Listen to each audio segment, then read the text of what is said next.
This episode is brought to you by Shopify. Upgrade your business with Shopify, home of the #1 checkout on the planet. Shop Pay boosts conversions up to 50%, meaning fewer carts going abandoned and more sales going cha-ching. So if you're into growing your business, get a commerce platform that's ready to sell wherever your customers are. Visit shopify.com to upgrade your selling today.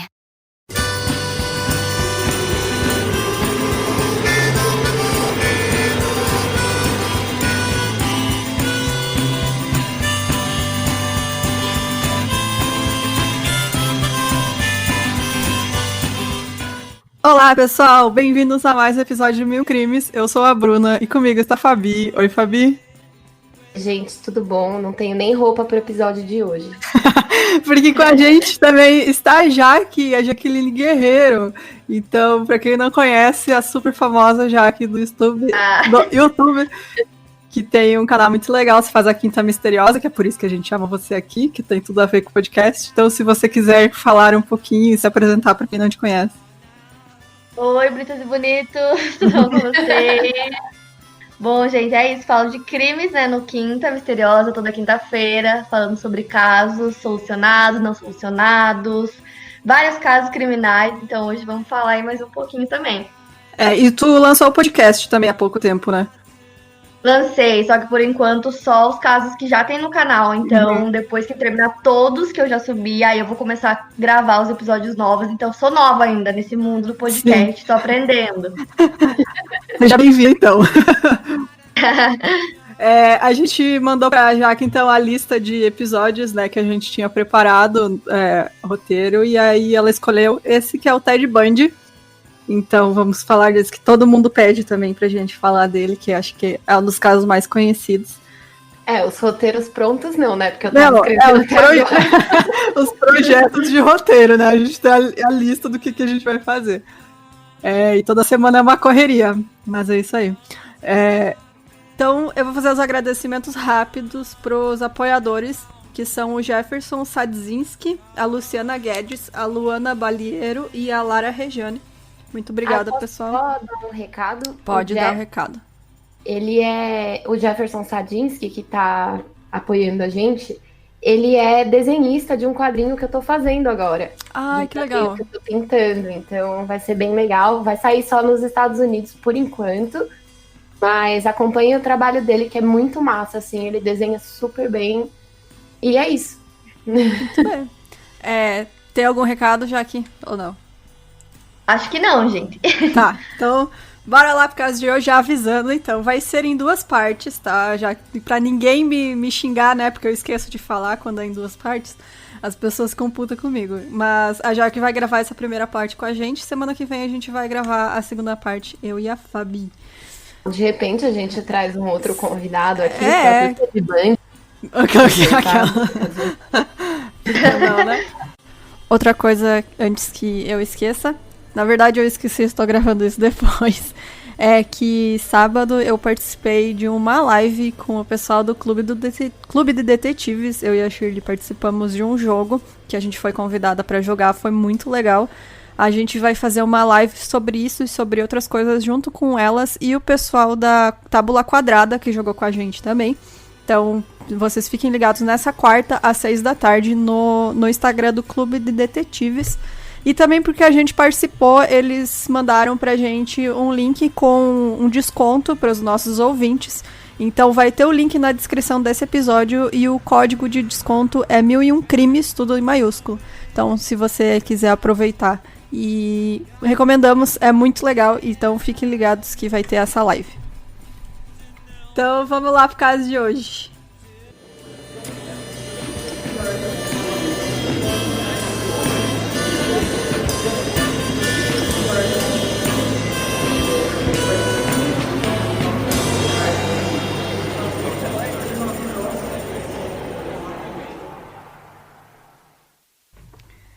O Theodore Robert Colwell, ele nasceu em 24 de novembro de 1946. A sua mãe era a Louise Colwell, que ficou 3 meses na casa Elizabeth Land para mães solteiras, que ficava em Vermont. Naquela época tinha isso, né? A mulher ter filho solteira era a pior coisa do mundo. O pai biológico do Ted, que era veterano da Força Aérea, era desconhecido para o filho ao longo de sua vida, e pouco depois de seu nascimento, ele e a sua mãe voltaram para a casa dos avós na Filadélfia. Enquanto ele crescia, ele foi levado a acreditar que seus avós, na verdade, eram seus pais, e a sua mãe natural era a sua irmã mais velha. E essa farsa foi criada para proteger tanto a mãe biológica, né, tanto ele, uma criança, né, não tem culpa de nada, até então, né, no adulto ele tem culpa. Isso que eu ia falar, ainda não tem culpa. Ainda não fez nada.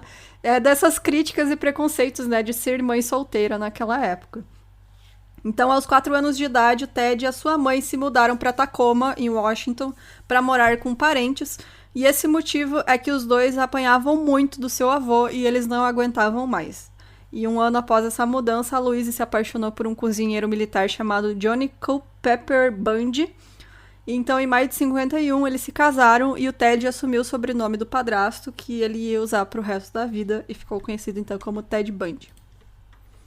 Ao longo dos anos, a família Bundy cresceu com mais 4 irmãos, então eles tiveram mais 4 filhos, né?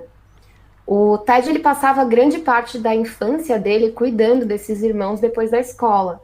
O padrasto do Ted ele ainda tentou criar um vínculo entre eles, né, colocando ele em acampamentos e atividades de pai e filho.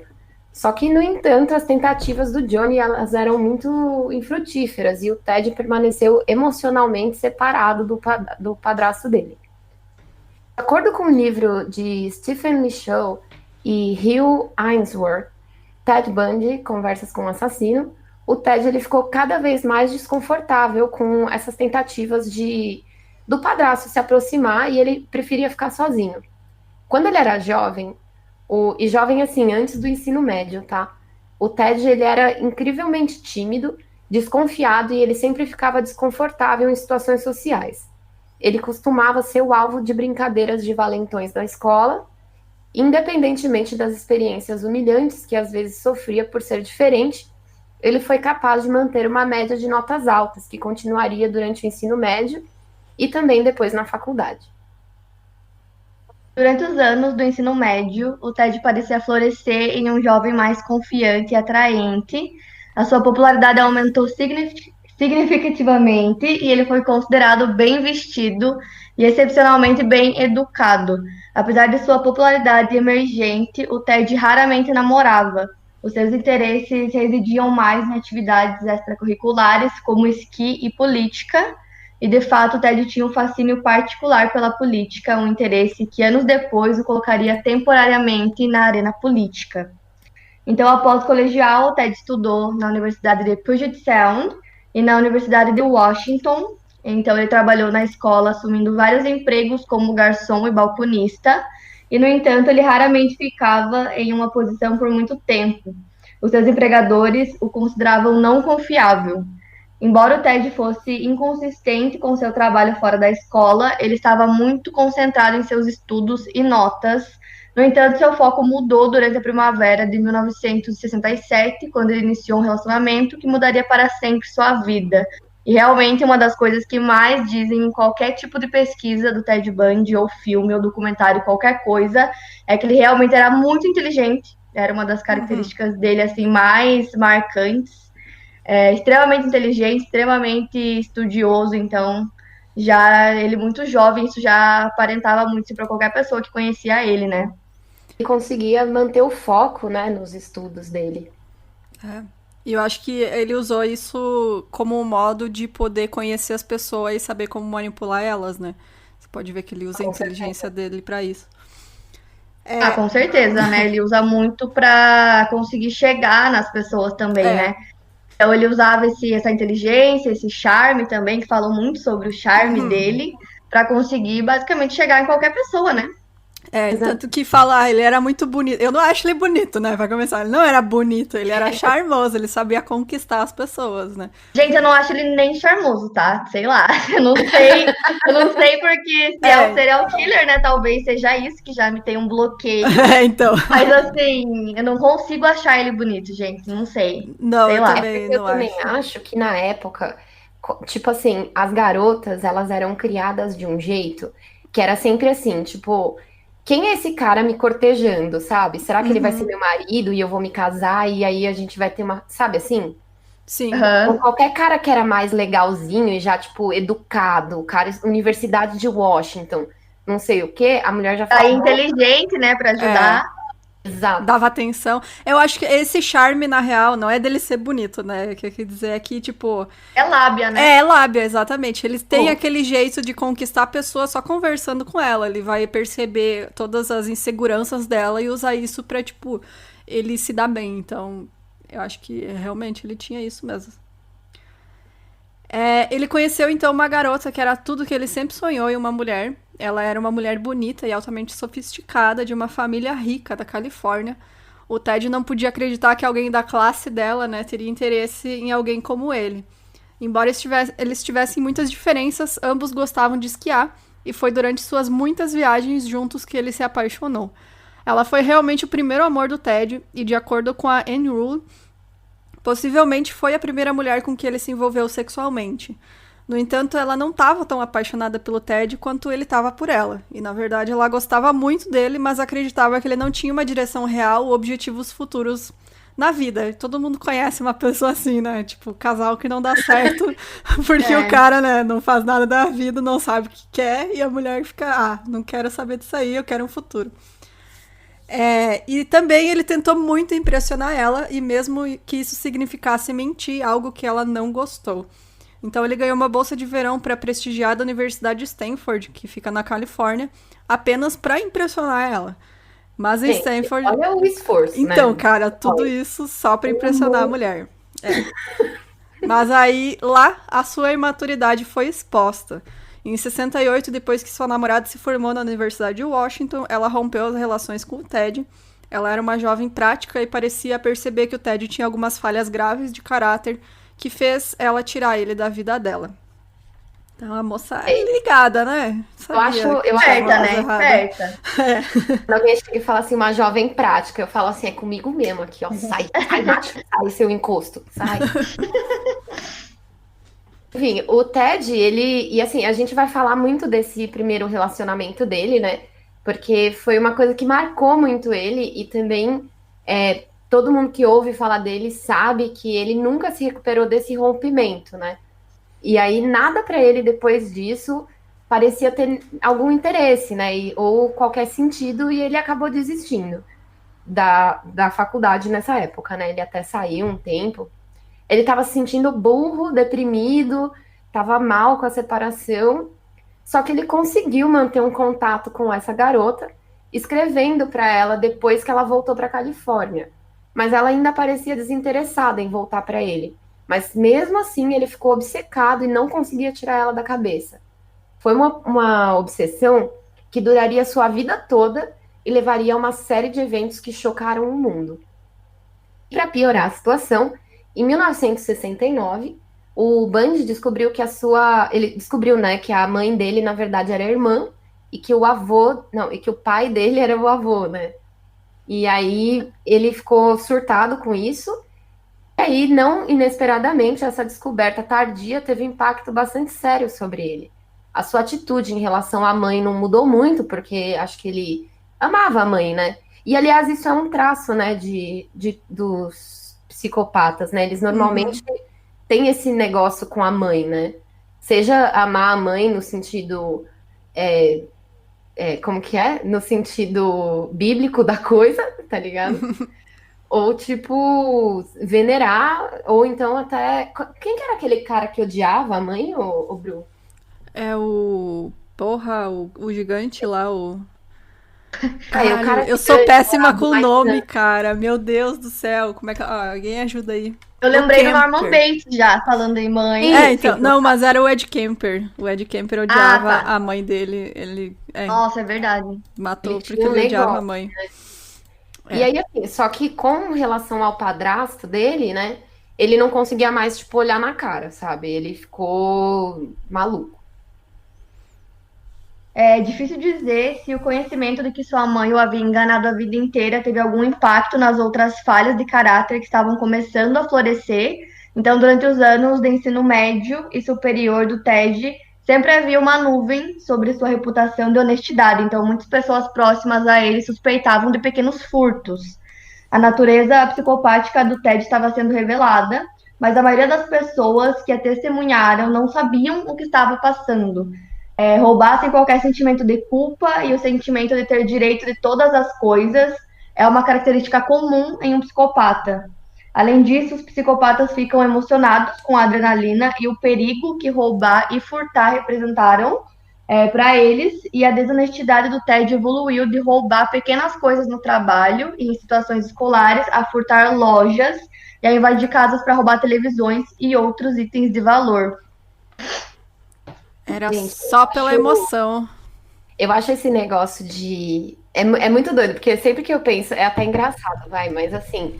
Sempre que eu penso, tipo, em 1970, 60 e pouco, alguém roubando uma televisão, é tipo um negócio gigante, assim.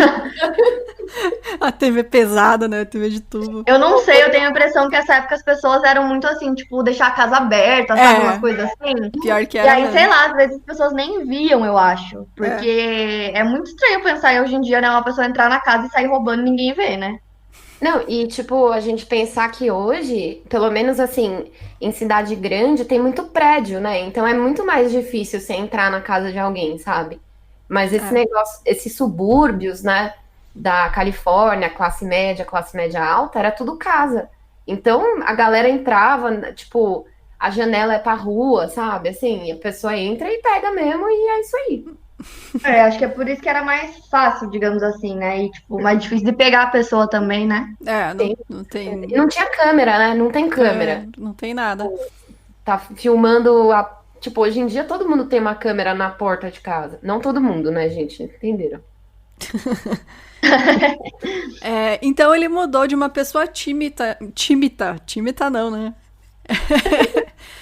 Ele mudou de uma pessoa tímida e introvertida para um personagem mais focado e dominante. Ele queria provar a si mesmo para o mundo. Então ele se matriculou novamente na Universidade de Washington e estudou psicologia, um assunto em que ele se destacou. E eu digo, né, que psicólogo, pra tu ser psicólogo, tem que ser meio doido mesmo. Porque meu pai é psicólogo, ele é muito louco. Nossos ouvintes que são psicólogos vão confirmar também. Ele se tornou um estudante de honra e foi muito apreciado por seus professores na universidade. E também foi nessa época que ele conheceu a Elizabeth Kendall, que na verdade é um pseudônimo com o qual ela escreveu o livro O Príncipe Fantasma, Minha Vida com Ted Bundy, que era uma mulher com quem ele se envolveu por quase 5 anos. A Elizabeth trabalhava como secretária e era uma mulher um pouco tímida e reservada. Ela era divorciada e parecia ter encontrado no Ted a figura paterna perfeita para sua filha. Como é o nome da filha dela? Não lembro agora. É aquela que aparece no filme, né? Que tem o filme das duas. Aquele filme Aquela lá, né? horroroso, aquele filme, pelo amor de Deus.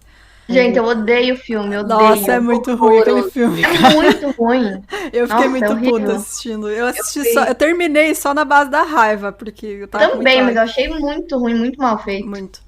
Eu fui procurar eu tava fazendo a pesquisa, né, pro roteiro, e aí quando eu fui pesquisar o nome de uma das vítimas dele, a primeira coisa que apareceu era assim, ó, 8 mentiras que o filme contou pra você.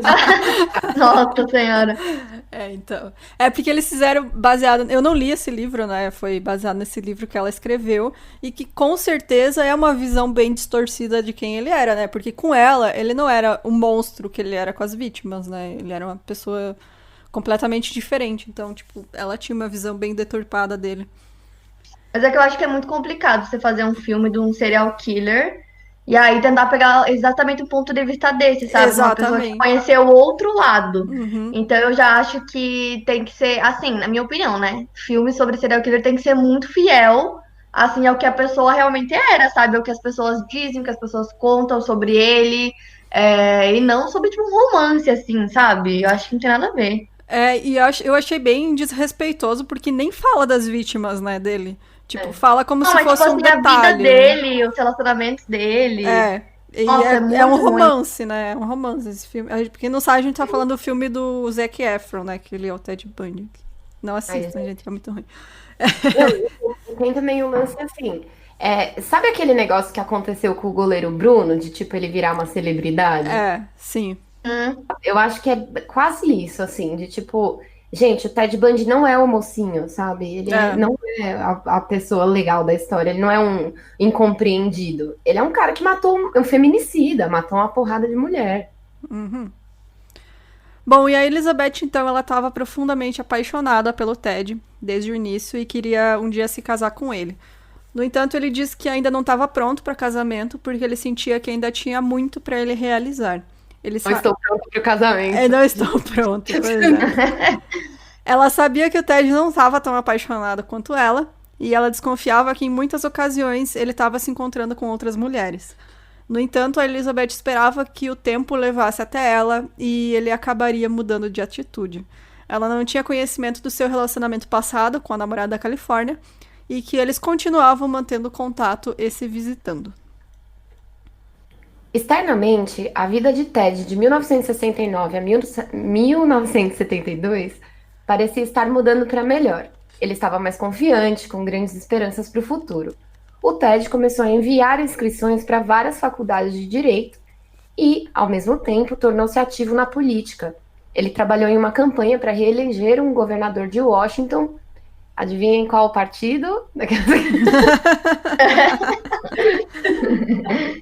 Bom, uma posição que ia permitir para ele formar laços, né, com pessoas politicamente poderosas no Partido Republicano, óbvio, né, surpreendendo um total de 0 pessoas. Mas não como se fosse diferente um do outro, né, porque tinha se o outro o Gacy era do outro partido. Tá todo mundo bem nessa época. Bom, o Ted, ele também realizou trabalho voluntário em uma clínica, porque ele entrou num programa de estudos e trabalho, tipo, quase um au pair, assim, né? Só que de gente rica e não imigrantes, né? Ele ficou satisfeito com o caminho que a sua vida estava seguindo naquele momento. E tudo parecia estar indo na direção certa, não só para ele, até para quem via de fora, né? Tipo, olha lá, o cara tomou um jeito na vida, não sei o quê. Só que não, né? Ele foi elogiado até pela polícia de Seattle por salvar a vida de um menino de 3 anos que estava se afogando em um lago. Gente, é muito sociopata, né? Cara, você imagina crescer e ser essa pessoa que ele salvou do lago, sabe? Qual que é o sentimento? É muito doido, né? Pode crer. Gente, eu não sei. A história dele é bizarra em níveis, assim. E foi um dos motivos de eu ter escolhido, porque eu não sei, eu particularmente não sou muito fã de casos de serial killer, assim, porque é muito pesado, né? Uhum. Mas assim, a história dele é muito surreal, né? Porque o cara era muito louco, muito. Ninguém nunca ia duvidar de uma pessoa dessa, boazinha, inteligente, super bem articulada, né? Então é muito surreal. Sempre penso de tipo, por exemplo, tem o Richard Ramirez, que ele era o estereótipo, né? Aquele cara que se esconde atrás da moita, mega violento, fedido, sabe assim? Fedido. Ele era fedido. Vocês sabem, né? Ele é fedorento, assim. E assim, é muito doido pensar que, tipo, o Ted Bundy, ele é um cara que você, sei lá, é o seu colega de classe, é o cara do seu trabalho. Ele é aquele cara que você acena na rua, o seu vizinho, sabe assim? Ele é aquele cara chato, assim, da turma, sabe? Que quer saber todas as respostas de todas as perguntas, sabe? É ele. Responde tudo que o professor pergunta. Ele era esse cara. Não, pior do que responder o que o professor pergunta, é aquele cara que pausa o professor pra fazer um comentário, sabe? É verdade. Pior ódios. Certeza que ele era esse cara que ninguém suportava, assim, na sala. Certeza, né?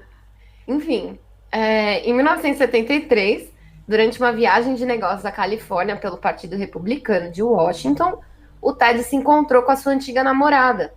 E ela ficou impressionada com a transformação dele. Ele era muito mais confiante e maduro, não tão sem rumo quanto ele era quando eles namoraram pela primeira vez, né? E eles se encontraram várias vezes depois disso. E eram encontros desconhecidos pela namorada atual dele, né? A Elizabeth, que é aquela moça que tinha uma filha e tal. E durante essas viagens de negócios, ele cortejou romanticamente. Olá, meu português coloquial nesse roteiro, né? Por que eu escrevi isso? Cortejou. A adorável jovem da Califórnia, gente. Essa frase tá. Nossa, você tá muito de velho, Fábio. Nossa, meu Ele Deus. cortejou romanticamente a adorável jovem da Califórnia.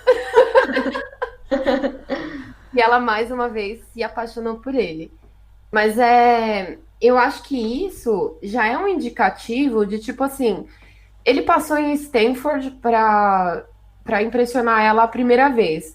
Então agora, ele chegou lá e quando ele reencontrou ela, ele falou assim: Oi, meu nome é Tad Bundy e eu sou um aluno de direito, condecorado, blá blá blá.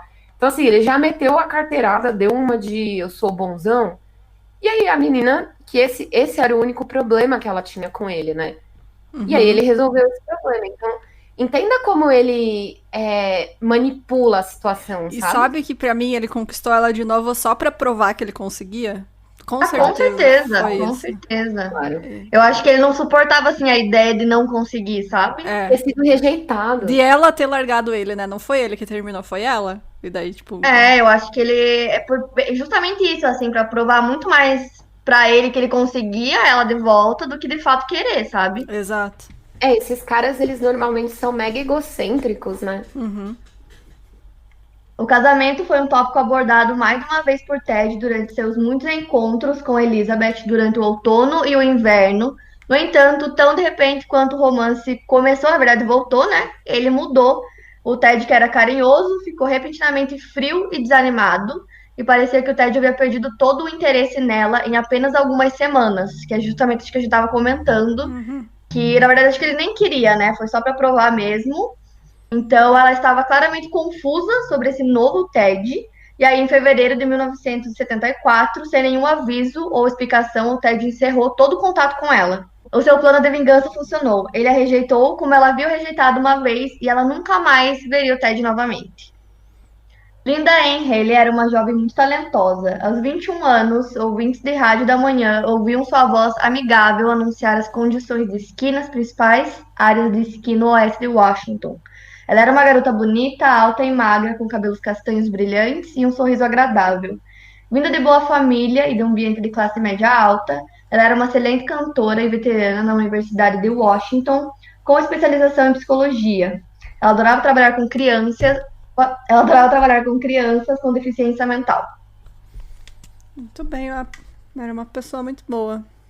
Era uma. Nossa, futuro pronto ali, ó, tranquila. Né? Bom, ela dividiu uma casa perto da universidade com outras 4 mulheres jovens. E aí, em 31 de janeiro de 74, ela e alguns amigos foram tomar umas cervejas depois do jantar no Dantes, que era uma taberna que era popular entre os estudantes. E eles não ficaram muito tempo e a Linda foi pra casa assistir televisão e conversar por telefone com o namorado. E após conversar ao telefone, ela foi pra cama. A colega de quarto no quarto do lado da Linda não escutou barulhos vindos do quarto dela naquela noite, então parecia uma noite normal. Ela tinha que acordar todas as manhãs às 5h30 da manhã para chegar ao trabalho na estação de rádio. O colega de quarto ouviu o alarme da Linda disparar às 5h30, como costumava acontecer, e o que era incomum era que o alarme continuava tocando. Quando o colega de quarto finalmente entrou para desligar o alarme no quarto, ele escutou o telefone tocar. E era a estação de rádio ligando para ver onde que estava a Linda. A cama dela estava arrumada e nada parecia fora do lugar, então a colega de quarto presumiu que a Linda estava a caminho do trabalho. Seus pais telefonaram naquela tarde para descobrir por que Linda não havia aparecido para jantar como esperado. Todos ficaram preocupados. Ninguém a viu. Ela parecia ter desaparecido da casa. Tipo, ela sumiu, assim, ó. Sumiu. Os pais da Linda ligaram para a polícia e no seu quarto eles descobriram que a cama tinha sido arrumada de uma maneira diferente. Na verdade, a Linda ela não costumava arrumar a cama. E aí estava totalmente, tipo, arrumada perfeitamente. E, estranhamente, faltava uma fronha e um lençol nessa cama que estava cuidadosamente arrumada. Uma pequena mancha de sangue, do mesmo tipo de sangue de Linda, foi encontrada no travesseiro e no colchão. Também havia sangue na camisola dela, cuidadosamente pendurada no armário. Uma roupa estava faltando. E outra pista alarmante era que uma das portas da casa estava destrancada. Hey, I'm Ryan Reynolds. Recently, I asked Mint Mobile's legal team if big wireless companies are allowed to raise prices due to inflation. They said yes. And then when I asked if raising prices technically violates those onerous two-year contracts, they said, "What the f*** are you talking about, you insane Hollywood ass?" So to recap, we're cutting the price of Mint Unlimited from $30 a month to just $15 a month. Give it a try at mintmobile.com/switch. $45 upfront payment equivalent to $15 per month. New customers on first 3-month plan only. Taxes and fees extra. Speed slower above 40 GB. See details. A polícia não estava inicialmente convencida de que a Linda havia sido vítima de algum invasor, então não foram coletadas evidências de impressões digitais, cabelos ou fibras. Já começaram errado, né? Nossa senhora. Super Isso errado. é surreal, né? É. Por fim, a polícia percebeu que um intruso havia entrado na casa, tirado a camisola e pendurado no armário. Vestido Linda com uma muda de roupa, arrumado a cama, enrolado ela em um lençol e levado para fora da casa muito silenciosamente. Como foram feitas todas essas coisas, gente, silenciosamente, eu já fico me perguntando também. Então, pois é. Porque são muitas coisas, né? Então, Sim, talvez, tipo, assim... imagina ele acertar a garota, né? E arrastar um corpo, gente. Não, e tipo, trocar a roupa, todas essas coisas, né? Não sei, né, gente? Porque também a gente tem que levar em consideração que ninguém espera que o crime vai acontecer, né? Então também tem isso. E o pessoal tava meio bêbado também, sei lá. Sei lá. Né, casa de faculdade, assim, né? Porque as pessoas também não se metem muito nas coisas, né? Nossa, americano não tá nem aí, velho. Eles são muito assim, né? Que se fosse no Brasil, assim, os vizinhos já iam ter ouvido tudo. Os vizinhos tá na janela. O balanço geral já tava lá na porta. A vizinha fofoqueira. Não sei lá, eles são muito assim, eles não se metem em nada lá, né? Por isso que é assim milhões de crimes, né, gente? Sim. Aliás, eles têm até um negócio que é, tipo, see something, say something, que é uma campanha de, tipo, se você vê alguma coisa, fale alguma coisa, porque as pessoas realmente não fazem nada, assim. Elas não se metem em absolutamente nada, assim. Eu fico muito chocada com coisas, por exemplo, sei lá, mantém a pessoa em cativeiro por milhões de anos, ou sei lá, acontecem crimes muito horríveis numa casa que tem milhões de vizinhos, e aí 1000 anos depois as pessoas descobrem uma coisa que acho que no Brasil a chance disso acontecer é mínima, assim, né? Porque, e nesse ponto que bom, né, gente? Porque, sei lá, eu acho não sei. óbvio. Ou aquela que, tipo, a pessoa morre é encontrada meses depois no apartamento, porque ninguém foi olhar, né? Ninguém nota, assim, que tem alguma coisa esquisita. Durante a primavera e o verão, mais estudantes desapareceram repentina e inexplicavelmente. Haviam semelhanças notáveis entre muitos dos casos. Por exemplo, todas as meninas eram brancas, esbeltas, solteiras, tinham cabelos longos e separados no meio, e todas desapareciam à noite. Cabelos separados no meio é muito específico, né? Então. Super específico. Não, e todas elas eram elas eram iguais àquela namorada dele, né? Todas tinham o mesmo perfil. Sim. Era uma obsessão mesmo dele, assim, né? Uhum. Sim, todas as vítimas dele, elas eram, assim, eu não vou falar parecidas, né? Mas era aquilo, igual a namorada que deu um pé na bunda dele. Também nessa época, então, dos desaparecimentos, a polícia entrevistou estudantes universitários que contaram sobre um homem estranho que foi visto usando gesso no braço ou na perna. Então, supostamente, ele parecia estar tentando carregar livros e pedindo ajuda a jovens próximas. Outras testemunhas oculares relataram um homem estranho no estacionamento do campus, que estava engessado e pediu ajuda com seu carro, que era um Fusca, e que ele estava aparentemente com dificuldades de ligar. Curiosamente, na mesma área em que outras 2 garotas desapareceram misteriosamente, foi visto um homem com um gesso no braço ou na perna. Então, finalmente, em agosto de 74, no Parque Estadual Lake Sammamish, em Washington, os restos de algumas das meninas desaparecidas foram encontrados e 2 foram identificados mais tarde. Era impressionante que a polícia tivesse conseguido identificar 2 dos corpos, considerando que restava apenas mechas de várias cores de cabelo, 5 ossos da coxa, 2 crânios e um osso da mandíbula. As meninas identificadas foram a Janice Ott e a Denise Naslund, que desapareceram no mesmo dia, que era 14 de julho. Gente, surreal, né? Nossa Senhora. Muito bizarro, cara. Bom, as últimas pessoas que viram a Janice foram um casal fazendo piquenique por perto e lembraram-se de um jovem bonito. E assim, né, gente? Bonito, a gente volta naquela conversa, né? Se aproximando de Janice.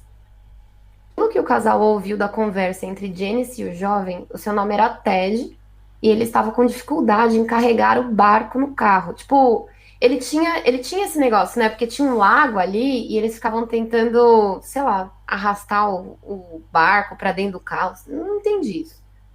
Enfim, mas ele estava com dificuldade porque ele estava com o braço engessado. E ele pediu ajuda para Janice e ela concordou em ajudar. Essa foi a última vez que ela foi vista viva. Uma outra garota chamada Denise Nasland passava a tarde com o namorado e os amigos quando ela caminhava em direção ao banheiro no parque, para também nunca mais voltar. Ai, gente, desculpa, fiquei emocionada aqui, é muito pesado, né? É super, super pesado. Esses casos, assim, mexem muito comigo, assim. Nossa, Quando envolve muitas mulheres, né? Quer dizer, Sim. tipo assim, qualquer mulher, mas quando são muitas, pesa muito, assim, porque poderia ser qualquer pessoa, sabe? Sim, e quando é só mulher, né? Só mulher, pesa muito mais, né? Nossa, Assim, demais. meninas super novas, assim, que tinham a vida inteira pela frente, é muito pesado. Você comentou ali atrás esse negócio de cativeiro, sequestro, né? Eu acho que o caso que mais mexe comigo é quando a mulher fica presa em cativeiro por anos, sabe? Tipo, 20 anos presa. Eu acho que esses são os piores, assim, pra mim, sabe? Pra mim, os piores é quando tem, tipo assim, muita, muita, muita violência. Tipo assim, umas coisas assim que não dá nem pra imaginar com apenas uma pessoa e muitos homens, sabe? Tipo, uma mulher, aí Sim. sofre assim, sei lá, as piores coisas possíveis e vários homens, pra mim, são os piores. São casos que eu não consigo nem contar nem que eu quisesse. O Porque Toy não Box dá. Killer, né? Nossa, Ele é assim. o Toy Box Killer. Aham. É, Mas, tipo, eu digo assim, casos específicos como. Que inclusive são os casos que mais pedem pra mim, eu já cansei de falar. Sabe aquele meme do esqueleto fugindo? É eu. Porque todo dia me pedem pra falar, Jaqueline, Furuta, oi. E eu, não, de novo isso? Não. Nossa, a Não, cara eu vi dessa a Lion menina. também, e aí o da Hello Kitty também. Eu não falo, gente. Porque Nossa, pra mim. meu. É que pra mim, eu Dessa gosto é muito de horrível. mistério. Eu gosto de mistério, eu gosto de tentar entender, eu gosto, que nem serial killer, tipo, tentar entender a mente psicopata do serial killer. Agora, quando é só violência, violência, violência, pra mim não tem mistério, não tem nada. E normalmente as pessoas não mal pagaram pelo que fizeram. Aí, pra mim, eu já não gosto muito, sabe? E aí, e serial killer também sempre pesa, né? Porque são muitas pessoas. Então, é sempre mais difícil, né? Sim, é muito difícil. E, tipo, o lance é que, assim, até o serial killer não existe punitivismo, né? Porque eles não sentem o que tá acontecendo com eles, sabe? Por Então, exemplo. o cara não se importa, né, na verdade. Exato. Qual foi o nosso último serial killer, Bru?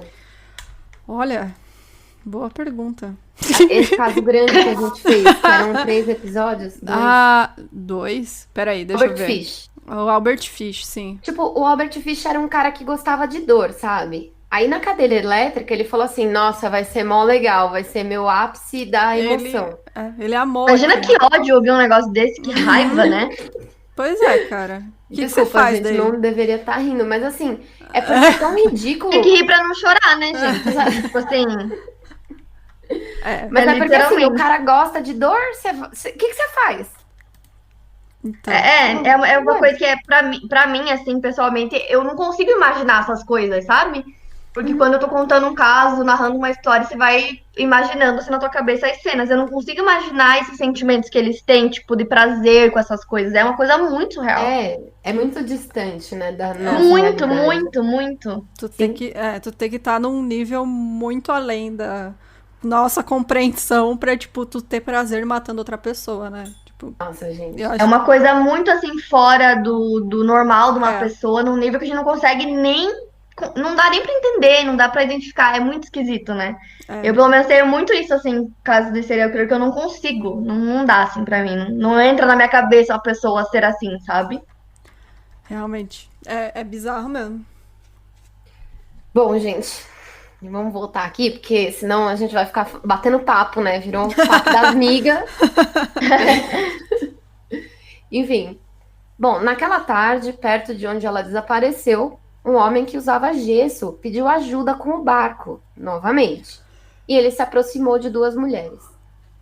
Eles foram incapazes de ajudar o jovem atraente. Gente, desculpa colocar o atraente aqui no roteiro, tá?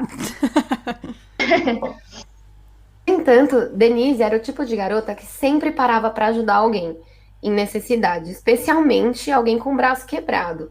Um ato de bondade que acabou custando a sua vida. Denise Nesland não foi a última mulher a desaparecer e sendo encontrada morta. Dessa vez, o assassino viajaria para diferentes estados.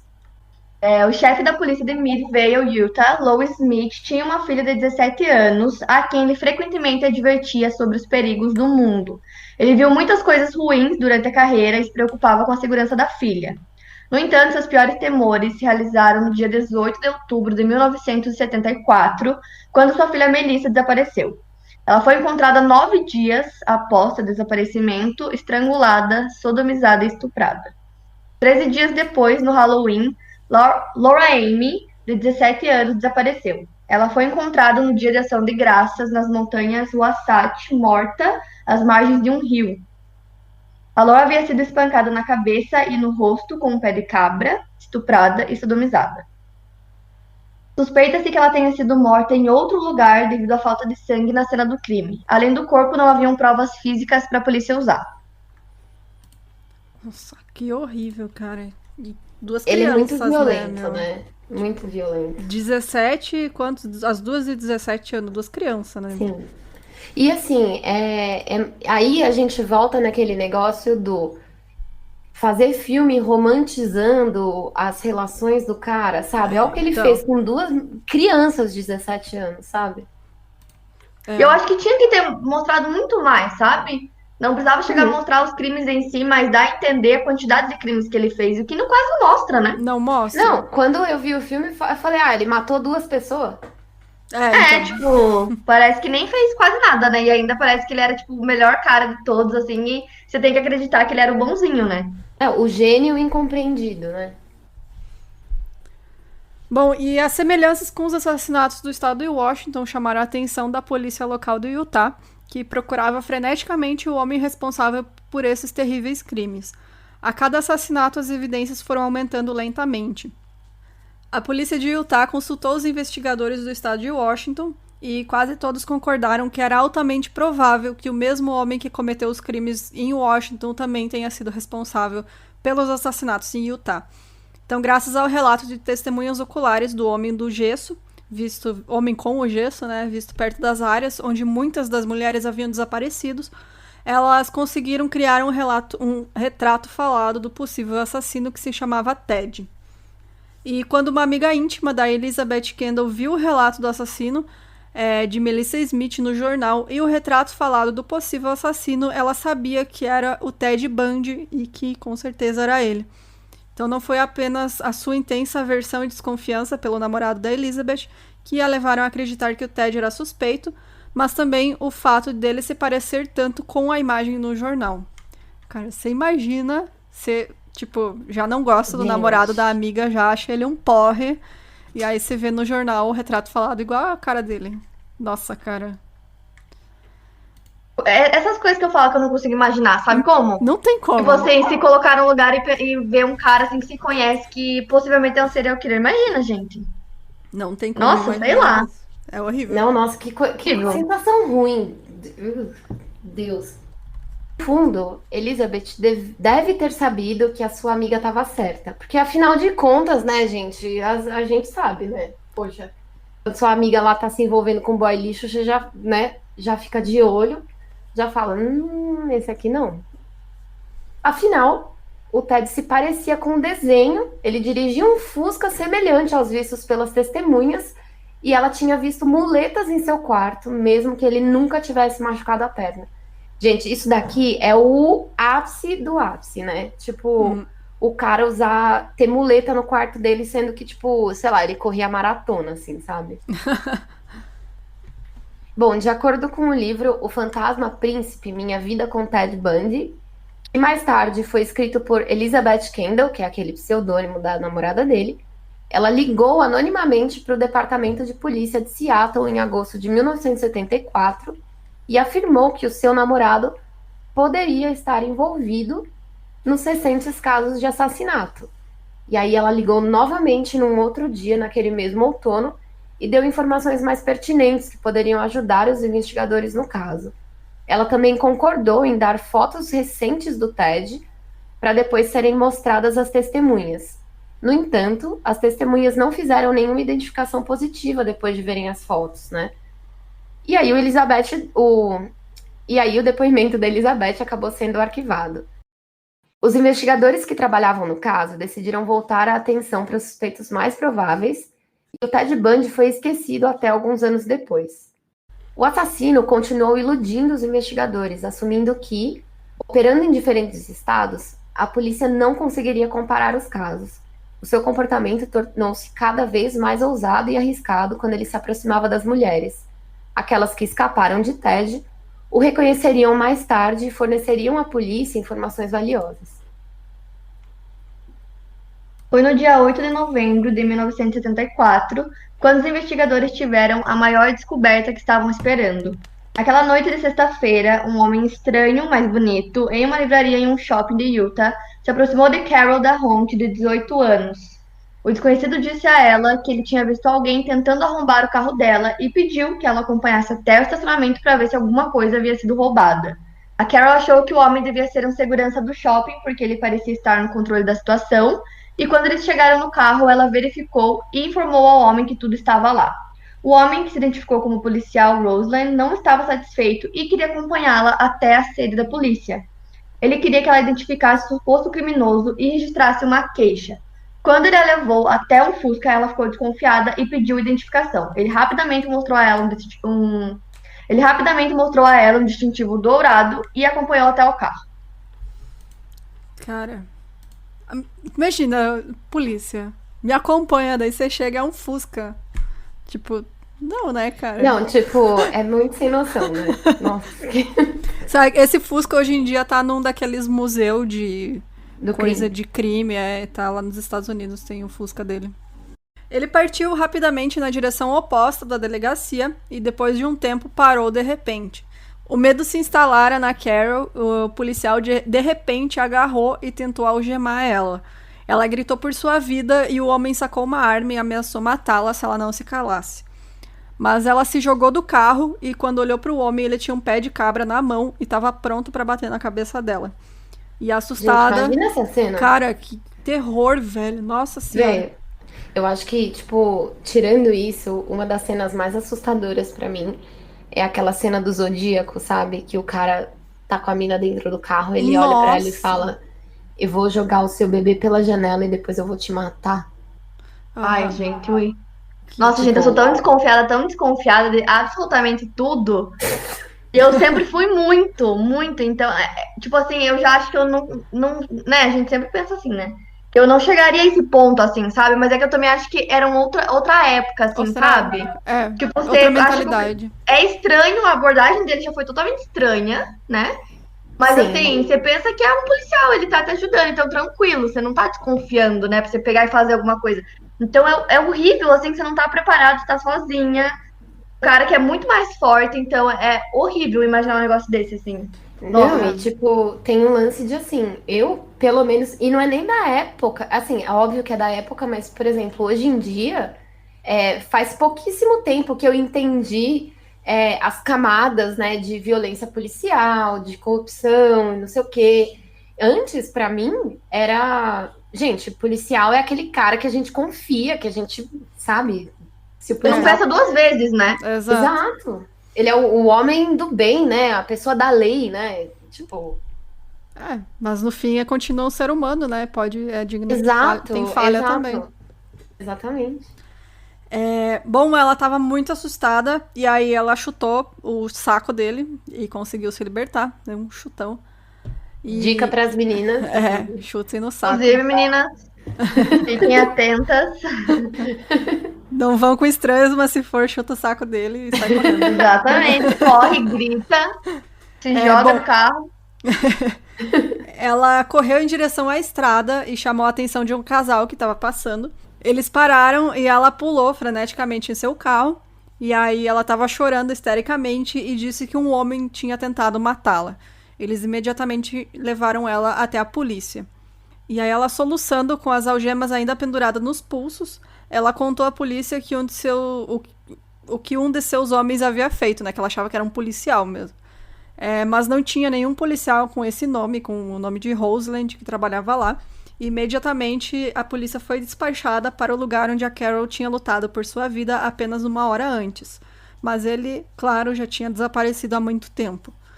No entanto, a polícia conseguiu obter uma descrição do homem e de seu carro, e alguns dias depois, do casaco da menina e um tipo sanguíneo. Eles conseguiram pegar o sangue do casaco dela. Nessa época, só conseguia ver tipo sanguíneo, né? Não tinha DNA pra te ver quem que era a pessoa. Não tinha nada, né? O sangue era do tipo O, que era igual ao do Ted Bundy, como a polícia mais tarde iria aprender. Bom, nessa mesma noite, a diretora de uma peça de Vilmon High School foi abordada por um homem bem apessoado que pediu sua ajuda na identificação de um carro. No entanto, ela estava ocupada demais e recusou. Ele estava falando assim, ó, oi, você pode me ajudar a encontrar meu carro? Sabe assim, quando você estaciona no shopping e, tipo, você não acha... É isso. Mais uma vez, depois de ter falado isso com ela, ele ainda insistiu e pediu a ajuda dela de novo, e ela recusou. Ela estava carregando um monte de coisa ali. E aí algo parecia estranho, quase assustador sobre esse cara. Ela ficou perturbada ao ver que ele novamente estava no fundo do auditório da peça de teatro que ela estava indo, que ela era diretora, né? Dessa high school, né? Que é ensino médio, assim, né? Escola de filme, do Glee, sabe assim? Enfim. Aí ela ficou se perguntando o que ele estava fazendo ali, né? Debbie Kent, que ela assistia à apresentação da noite junto com os pais dela, saiu cedo para buscar o irmão no boliche. Ela disse aos pais que voltaria para buscá-los em breve, mas ela nunca o fez. Na verdade, ela nunca nem chegou no carro dela, que estava vazio no estacionamento da escola. Debbie Kent não estava em lugar algum. O que a polícia encontrou no estacionamento foi uma pequena chave de algema. Gente, e isso é muito CSI, né? Mais tarde, a polícia tentou encaixar a chave que eles encontraram na algema daquela moça que pulou do carro, a Carol. E aí foi perfeito, que ela tinha conseguido escapar. A chave abria a algema da moça que escapou. Gente, isso pra mim é muito surreal. Nossa, eu fico nervosa quando eu vejo isso. E quase um mês depois, um homem ligaria para a polícia para dizer que ele tinha visto um Fusca marrom sair do estacionamento do colégio na noite do desaparecimento da Debbie. Gente, tô chocada. Em 12 de janeiro de 1975, Karen Campbell e o seu noivo Dr. Raymond Gadowski e seus 2 filhos fizeram uma viagem ao Colorado. Karen esperava que pudesse aproveitar a folga do trabalho e passar mais tempo com as crianças, enquanto seu noivo participava de um seminário. Enquanto relaxava no salão do seu hotel com Raymond e seus filhos, ela percebeu que havia esquecido uma revista e voltou ao seu quarto para recuperá-la. O seu noivo e as crianças esperaram seu retorno em vão. Ele sabia que ela estava um pouco doente naquela noite e voltou para o quarto para ver se precisava de ajuda. Karen não estava à vista. Na verdade, ela nunca chegou ao quarto. No meio da manhã, confuso e preocupado, o Raymond informou a polícia do seu desaparecimento. Eles vasculharam todos os quartos do hotel, mas não encontraram vestígios da Karen. Quase um mês depois, e a alguns quilômetros de onde ela desapareceu, uma moça que passava por ali encontrou o corpo nu de Karen a uma curta distância da estrada. Os animais haviam devastado seu corpo, o que dificultava determinar a causa exata da morte. No entanto, era evidente que ela recebeu fraturas esmagadoras que poderiam ter sido fatais. Cara, de uma hora Muito pra outra, né, violento, meu? De uma hora pra outra, tipo, ela tá com a família e dela some. Não, e num hotel, não Num é? Tipo, hotel. ela não tá na rua escura, vazia. É uns lugares isso. muito aleatórios, né? É. Ele tinha os lugares favoritos, mas basicamente qualquer lugar e qualquer pessoa podia ser um alvo dele, né? Sim, Se ele eu acho via que a é mulher, quando- era ele. Ah, não, velho, aquela ali. E matava. Sim. Eu acho que ele aquele sempre tava à negócio- procura, sabe? Sim, Com total. certeza. E aquele negócio do cara, assim, tipo... Por exemplo, aquele negócio que ele... A mulher da high school, ele tava assim... de manhã eu não consegui pegar, a menina se jogou do meu carro. Aí ele tava na fissura pra encontrar qualquer pessoa, sabe? Aí encontrou aquela. Aí agora, passou um tempo, sabe aquela coisa do cara, praticamente uma abstinência de droga, assim, falar, nossa, eu preciso matar, eu preciso matar? Mas Não, e dizem que mesmo. quando ele tava nesses momentos, que ele mudava completamente, né? Que era como se, sei lá, encarnasse alguma coisa nele, assim, que ele ficava realmente muito louco. E aí acho que era justamente isso, assim, sabe? Tipo, usar Então, droga, né? tipo assim, não sei, eu sinto que ele não conseguiu uma, então ele ia encontrar uma vítima, se não fosse no lugar que ele tava, ia ser em outro. Então é muito doido, né?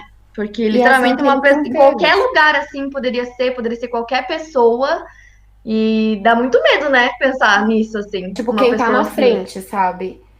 E outra, eu acho que é assim que eles acabam sendo pegos, porque eles começam a alimentar essa vontade que eles têm de, tipo, pegar alguém, aí eles perdem uma vítima ali, por exemplo, né? Tipo, ai, ela escapou de mim. Aí o cara sai na loucura de pegar qualquer pessoa, e aí que eles ficam descuidados e eles acabam deixando rastros, tipo, derrubou a chave da algema, entendeu? E aí o Uhum. cara vai ficando cada vez mais. É que nem aconteceu com o Ed Kemper.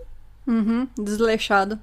Exato. Ele, É porque assim, eles não têm uma vítima certa que ele tá, por exemplo, observando, já tem dias, alguma coisa nesse sentido, que é realmente isso, assim, eu acho que a primeira pessoa que estiver perto ali, aí ele tá tão na fissura que começa realmente a, né, Tirar perder pra as tudo quanto é coisas, a lado. fazer assim, meio de qualquer jeito, que aí eles mesmos, né, que dão as pistas pra encontrarem eles.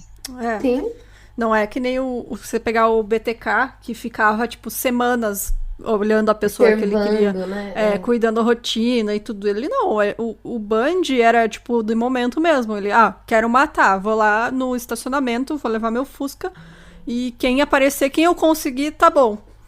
Não, Então, e aí também tem um negócio que é assim, o jeito que eles matam, né? Por exemplo, o Bundy, ele pegava qualquer pessoa, ele e o Ramírez, né? Eles iam lá, pegavam qualquer pessoa que tivesse na frente. Agora o BTK, por exemplo, ele estudava a vítima por semanas, mas depois quando ele pegava a vítima, não é que ele matava ali na hora, ele também torturava por é, semanas, meses. É muito Hum. doido, né, gente? Nossa, dá um é. negócio muito ruim. Como que a pessoa tem coragem? Nossa. Não, isso me lembra outro serial killer que é o Israel Kiss, que Aham. ele fazia aqueles potes dele com muitas coisas e armas Nossa. e objetos e demorava às vezes anos. Então é muito louco Eu não sei pensar que quem é cada esse. um. Oi? O Israel Não sei. Kiss, eu não lembro se ele tem outro nome, se ele não ficou conhecido, né, com um apelido, acho que não. Não, ele ficou conhecido como Israel Kiss mesmo, É, mas ele em si, assim, como demorou muito pra pegar ele e tal, ele nem é, é tão conhecido esse caso, mas é um dos que eu mais fico chocada, o planejamento dele. Então, é, por isso que é tão difícil entender a mente no serial killer, porque cada um faz de um jeito, né? Não é. tem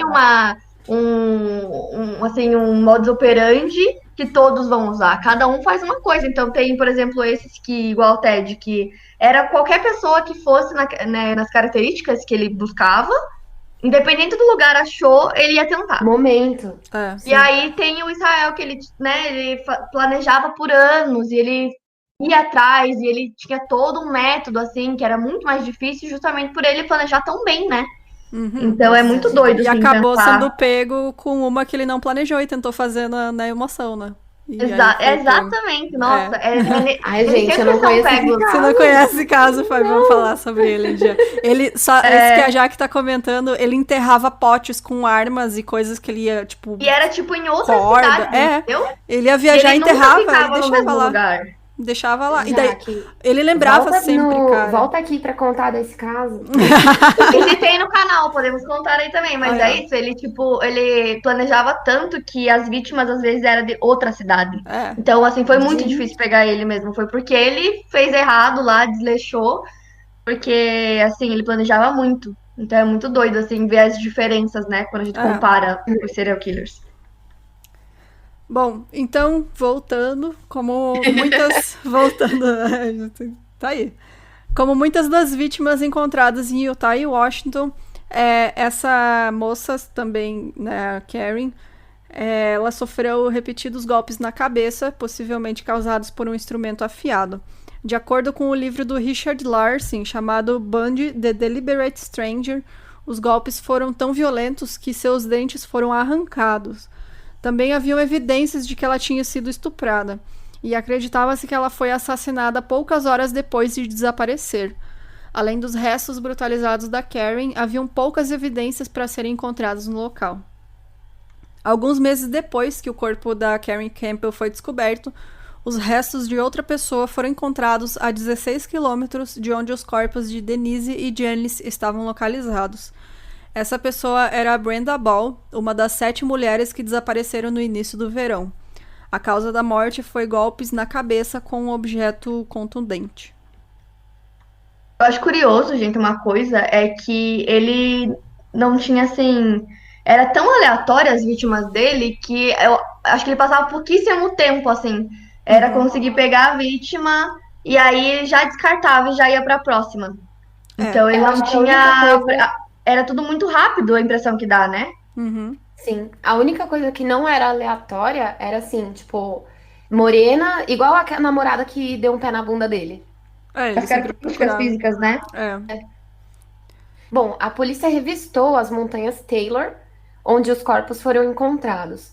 Apenas alguns dias depois, outro corpo seria descoberto. O corpo era de Susan Rancourt, que também desapareceu no início do verão. E essas montanhas ali, elas se tornaram o cemitério particular desse serial killer, né? E mais 2 corpos foram encontrados naquele mês. Um deles era Linda Ann Healy, aquela garota que a gente falou mais cedo, e todas as vítimas sofreram contusões graves na cabeça de um instrumento contundente, possivelmente um pé de cabra. A polícia continuou sem sucesso ao procurar o assassino e mais 5 mulheres foram encontradas mortas no Colorado sob circunstâncias semelhantes. Elas não foram as últimas a serem vítimas da onda de assassinatos do Ted. Em 16 de agosto de 1975, o sargento Bob Hayward estava patrulhando uma área nos arredores do condado de Salt Lake, quando ele viu um Fusca suspeito passando por ele. Ele conhecia bem o bairro e quase todos os moradores que moravam lá e não se lembrava de ter visto o Fusca marrom lá antes. Quando ele acendeu as luzes para ter uma melhor visão da placa do Fusca, o motorista apagou as luzes e começou a acelerar. Então, imediatamente, o sargento Hayward começou a perseguir o veículo e o carro acelerou através de 2 sinais de parada antes de parar em um posto de gasolina próximo. O Hayward parou atrás do motorista e viu o ocupante sair do Fusca e se aproximar do carro da polícia. Ele pediu ao jovem seu registro e licença, e o nome era Theodore Bundy. Então, nesse momento, outros 2 soldados pararam atrás do Fusca marrom, e o Hayward notou que o banco do passageiro no carro do Bundy estava faltando. Com a suspeita crescente e a carteira de motorista do Bundy, 3 policiais, então os 3 que estavam lá, inspecionaram o Fusca. Eles encontraram um pé de cabra, uma máscara de esqui, cordas, algemas, arame e um picador de gelo. E aí ele foi imediatamente preso por suspeita de roubo. Então, finalmente, e também por causa de um policial atento que estava aleatoriamente passeando pelo bairro que ele conhecia, fazendo ronda, conseguiram pegar ele. Porque se não fosse isso, ia demorar mais sabe-se lá quanto tempo. O que é estranho, porque eles já sabiam que era um Fusca marrom. Então, sabia? Como que eles não acharam esse Fusca antes, gente? Eu já fico chocada, assim, como assim é só achar o Fusca, né? É só achar o Fusca, cara. Acho o Fusca marrom, garanto que não tinha, acho que não tinha muitos Fusca marrom, né, na época, sei lá. Ah, não sei também. E para Eu também todos não os Fuscas, sei, mas, gente, tipo, não... Eu sendo policial, eu ia falar, para todos os Fuscas. Então, pela quantidade de Todos. vítima, né, tinha que parar todos mesmo, porque... Gente, o tanto de caso que a gente fala de, por exemplo, o cara do Zodíaco lá, que óbvio que até hoje não é confirmado, mas, Eu amo esse caso, gente. muito gente, bom. esse caso é doido. Mas, por exemplo, pararam o cara já, tipo, quem foi, ô Bru, quem foi o cara que a polícia parou com passageiro não, que tinha um corpo no porta-malas? Foi o Kemper? Não foi Exato. o Kemper. O Assim, Kemper ó. adorava policial, e daí eu acho que pararam ele e ele tava com o corpo no porta-mala. Era tipo, só que não olharam. Ele era tipo Não. amigo dos policiais. Então, assim, a polícia, claramente, por ser uma outra época e por ser um lugar teoricamente seguro, né? Tipo assim, que nem a Jaque falou aquela hora de tipo, o pessoal deixa a porta aberta, não sei o quê. Ninguém tá acostumado a ter um serial killer ali, sabe? Aí você... Ninguém espera que a pessoa vai ser um serial killer, né? Exato. E assim, tem o preconceito também, né? Tipo, por exemplo, você para um carro, aí tem um Ted Bundy lá, educado. Ai, deixa eu ver seu documento. Aí o cara mostra o documento, ele, eu sou um estudante de direito da Universidade de Washington. Exatamente. Sabe? Não, Assim, se ele fosse, tipo, um cara preto, pobre, tá ligado? E aí, entendeu? Gente, exatamente. Fora que eu tenho muito mais. Vocês não tem uma imagem assim, quando esses casos mais antigos da polícia ser super assim. Não tem nada, beleza, boa noite, tchau. Eu tenho muito essa imagem, porque tem tanto caso que a polícia tá assim, sabe, a faca e o queijo. Tem muito caso assim. Então eu sinto que hoje em dia, né? Graças a Deus, são um pouco mais ligeiros. Mas eu sinto que eles eram muito assim, tipo, eu sinto que era muito difícil identificar qual pessoa poderia ser, então às vezes eles nem iam muito a fundo, estava na frente deles, era só, sabe, investigar um pouquinho mais. Era só assim, ó, posso checar o seu documento aqui no meu sistema? Ou tipo, posso olhar seu porta-malas? Mas não. Não, e do Ted tinha muita coisa no carro dele, né? Muita. Então, assim, no momento que achassem o carro, eles iam achar que era ele, né? Nossa, não, e é muito doido. Por exemplo, aqui a gente vê, né? A Bruna acabou de falar. Eles estavam. O nome do cara era Theodore, que é tipo o. E o apelido de Theodore é Ted, que era o nome do serial killer que estava no jornal. Ele era parecido com a cara do serial killer que estava no jornal. Encontraram pé de cabra, máscara de esqui, corda, algema, e ele foi levado por roubo, por suspeita de roubo. Tipo assim, você acha que ele roubou a Decathlon, tá ligado? Tipo, levou... O que é? Não entendi, sabe? Tipo, óbvio que o cara tá roubando essas coisas aqui pra matar alguém, gente. Eles achavam que ele tinha aquilo tudo no carro pra tentar roubar as pessoas, não pra matar, né? Posso falar um negócio? É porque ele é branco. Claro, né? Com certeza. Não, gente, com certeza. Branco, estudante de direito, né? Ele fez psicologia, fez direito. Então, ele tinha todo... E fora a lábia, gente, o que mais pega no caso do Ted é a lábia, entendeu? Ele sabia manipular todo mundo, independente da pessoa, assim, ele conseguia contornar a situação. Então, eu acho que é o que mais... No caso dele, é a lábia mesmo. O cara tinha lábia, ele conseguia. É isso aí. E, bom, encerramos por aqui, por hoje. Que é muita coisa, tem muita coisa ainda, porque, pra quem não sabe, ele foi pego e ele fugiu. A fuga dele é um negócio absurdo, cara, que até hoje eu fico muito de cara. É muito engraçado, né? É muito doido. A única parte boa do filme. A única parte boa, é verdade. Tem depois o julgamento, tudo, enfim, todo o circo que foi a execução dele. Já dando spoiler. Nossa, circo aqui. Mesmo, né, gente? Sinceramente. Literalmente foi uma festa o negócio, né? Nossa, pelo amor de Deus. Que cabeça dos americanos, né? Eles têm essa cultura, né, de fazer um bacanal, né, em torno dessa galera. Nossa, gente. Então, agradecer de novo a Jaque por ter aceitado o convite. Foi muito, muito legal. Espero que você tenha gostado também. Nada, meninas, adorei. Sério, muito legal, Jaque. Agora eu vou dar uma de fangirl aqui, que eu tava até agora, antes de você entrar aqui no nosso Discord pra gravar, eu tava assim, gente, pelo amor de Deus, que a Jaqueline Guerreiro tá vindo. Ai, desculpem. E você é sempre bem-vinda para voltar, assim, sempre que quiser. Então fica aí o nosso convite aberto. Sempre que você quiser participar, tem um espacinho aqui no 1001. Obrigada, menina. Gente, essa foi minha primeira experiência podcast, foi com vocês, entendeu? Ai, que bom! Olha só, a gente fica muito feliz. Jaque, como que gente, foi a minha primeira experiência. Oi? Como que chama o podcast?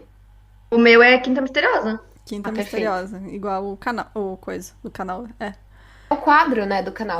O quadro, isso. Tipo uma continuação, assim, digamos. Que daí aqui no podcast, quando eu começar a gravar, vai ser casos pesados. Só os casos que eu não consigo fazer no YouTube vai pro podcast. Jesus amado. Eu queria agradecer a Jaque por me ajudar a trabalhar. Porque assim, ó, eu trabalho pintando, né? E, o tanto de vezes que eu fico ouvindo o canal... enquanto eu vou trabalhando, e eu conseguia trabalhar porque, tipo, eu ia... Porque, assim, é muito chato ficar trabalhando sem fazer nada ao mesmo tempo. E aí a Jaque sempre tava lá comigo trabalhando ao mesmo tempo. Então, todos os quadrinhos eu que eu amo, terminei... Falam muito isso, que escutam os casos fazendo 1000 coisas, eu acho o máximo.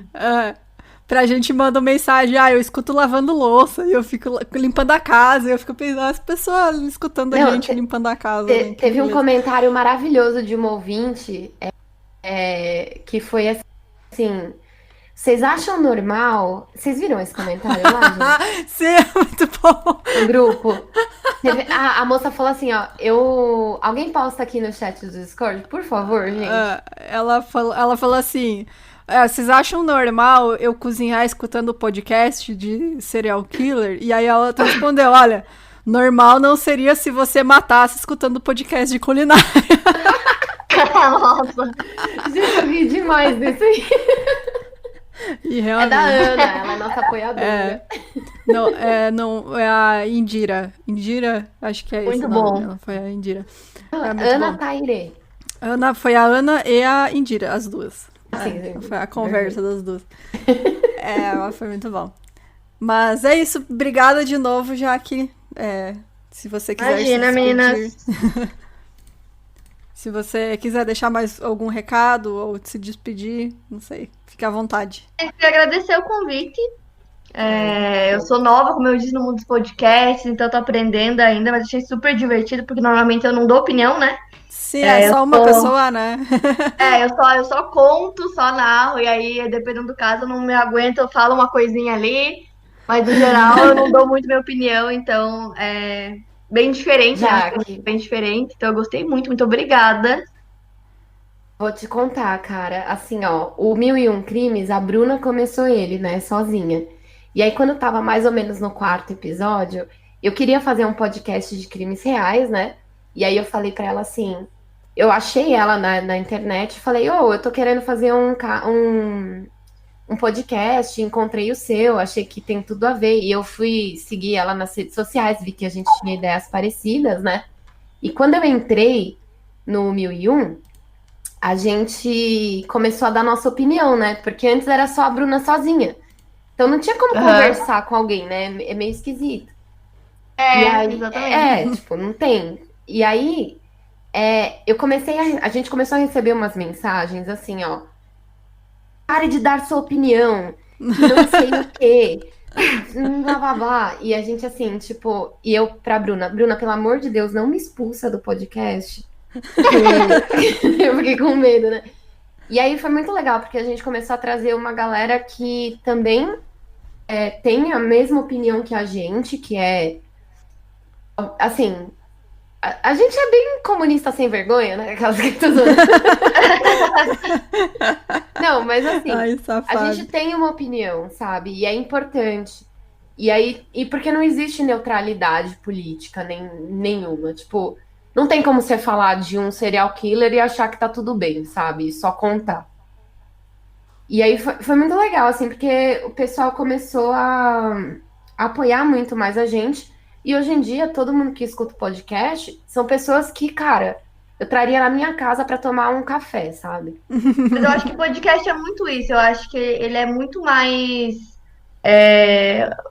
uma conversa sobre o caso em si do que só narrar, né? Então, eu acho a proposta muito legal porque eu acho que faz muito mais sentido entre pessoas você discutir, né, o caso, do que igual você falou, por exemplo, num vídeo meu, eu começar a dar minha opinião sobre todas as coisas, né? Não fica esquisito. Então, eu acho que faz total sentido. E é muito mais legal um podcast com opinião do que só contando, né? Tanto que eu acho que eu também vou dar um pouquinho mais minha opinião no podcast. Isso aí, porque eu acho que eu não vou conseguir, eu acho, porque ele é diferente, né? Ele é um formato totalmente diferente. Então, eu acho que super tem que dar mesmo a opinião, porque eu acho que faz todo sentido, assim, pro podcast. Tipo assim, ó, você não quer ouvir opinião, você pode abrir lá, ó, www.google.com e procurar né? Mas, de novo... vou finalizar de vez, então, gente. De novo, obrigado, Jaque. Obrigado a todo mundo que apoia a gente. Se quiser mandar dicas de caso, qualquer coisa pra gente, pode mandar no e-mail, milcrimes@gmail.com. Tem também o nosso site, milcrimes.com.br. Vai ter o post lá semana que vem, que a gente sempre posta na segunda parte. O post Meta estendida no Catarse. Falta uma caneca pra gente vender. Só uma. Já? Aham. Mas, gente, Falta só como uma. assim? Já estamos quase lá. E aí, assim que terminar o prazo, a gente vai mandar fazer as canecas e enviar pra todo mundo. Então, muito, muito obrigada pra todo mundo. Vocês querem dar tchau, então, gente? Tchau. Tchau, gente. Obrigada pelo convite. Adorei. Tchau, pessoal. Dá tchau, Fábio. Ai, verdade. Tchau, gente. Tchau. Eu sempre esqueço de dar tchau, né? Tchau, gente. Muito obrigada. Valeu de novo. Falou.